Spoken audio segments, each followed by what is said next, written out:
কুড়ি আসার আগে চন্দ্রমল্লিকা গাছের আজ এবছরের মতো শেষ খাবার।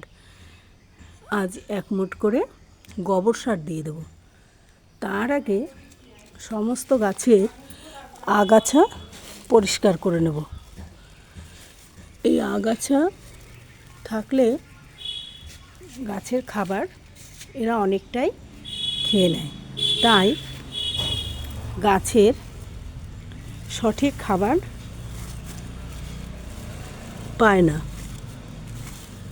আর এই যে নিচের দিকে যে পাতাগুলি শুকনো হয়ে গেছে, এগুলিকেও একটু পরিষ্কার করে দেবো।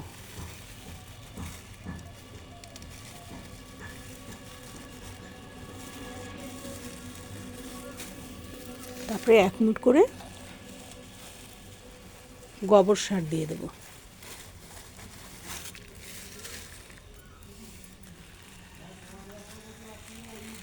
এরপরে কুড়ি আসার পরে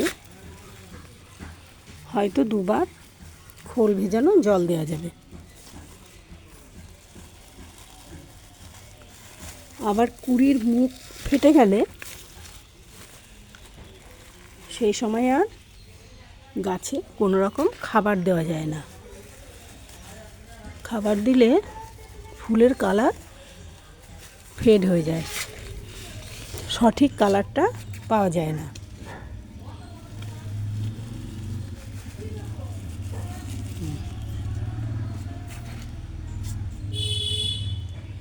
গাছগুলি এই নভেম্বরের আজ 18 তারিখ, এখনো রাত্রে লাইটেই আছে।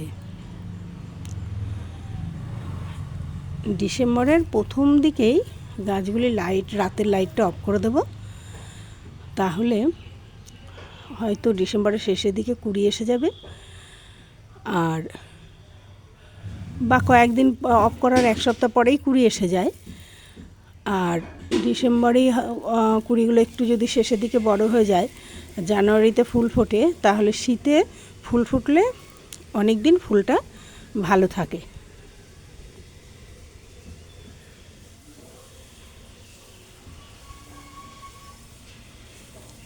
এভাবেই আমি চন্দ্রমল্লিকার পরিচর্যা করি।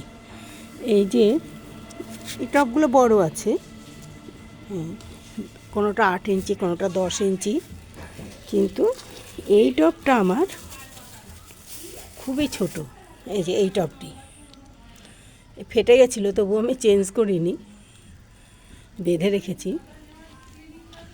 এই যে এইটা আমার একটি 4 ইঞ্চি টব, তবু কত সুন্দর হয়েছে গাছটি।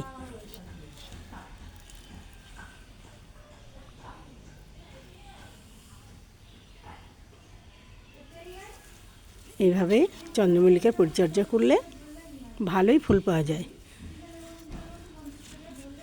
যদি ভিডিওটা ভালো লাগে, লাইক, কমেন্ট ও শেয়ার করে দেবেন বন্ধুরা। আপনারা ভালো থাকবেন। আর পরবর্তী ভিডিওতে আপনাদের নিমন্ত্রণ রইল।